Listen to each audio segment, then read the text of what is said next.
I'm here on the top of Mount Tabor, also known as the Mount of the Transfiguration. To the south here, you can see the Kidron Valley, also known as Armageddon. This place is very significant in the Bible, both in the Old Testament as well as in the New Testament in the book of Revelation. And then to the north, you can see in the distance the city of Nazareth. This city has really grown since the time of Christ. When he was conceived there, when the angel came to Gabriel and he was conceived in her womb, it was a town of perhaps around 200, and now it's one of the biggest cities in all of Israel.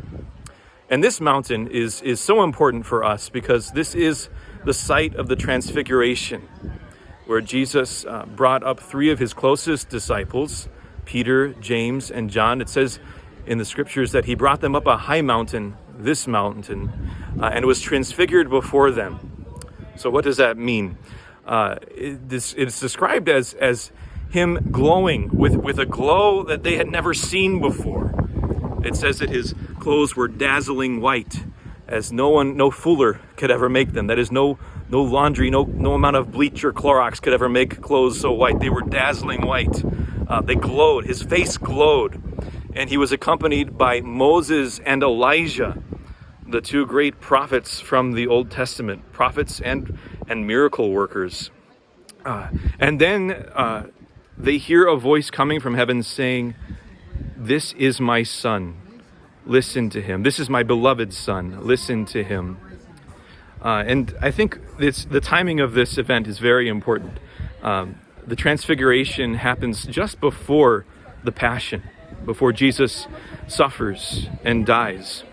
And it's a real moment to bolster the hope of the apostles who are about to undergo a great test of their faith. In fact, we know that John is the only one of those three who remains with Jesus at the cross.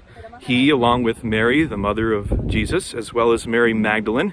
We just visited Magdala this morning. But it is a great test of faith to see this one whom they have come to know and love.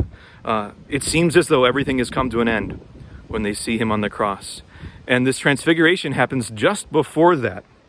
It's as if for a moment the veil is lifted and the disciples there see that Jesus truly is God. He truly is God. When he became man, he, for a time, hid his divinity. You couldn't see it. You couldn't see that he was God. But here on the Mount of Transfiguration, he lifted the veil, and the apostles could see that this truly was the Son of God. I think for us, we can reflect upon the Holy Eucharist. In the Holy Eucharist, not only does God veil his divinity, that's Joe, he also veils, Father Joe, excuse me. He also, in the Eucharist, God not only veils his divinity, but he also veils his humanity. It's hidden. You can't see behind the appearance of bread and wine what really is present there.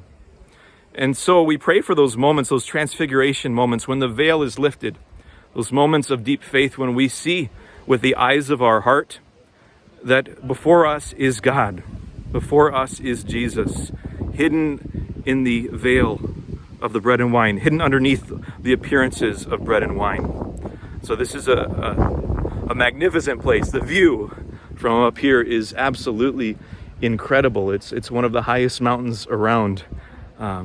Mount Tabor, the Mount of the Transfiguration.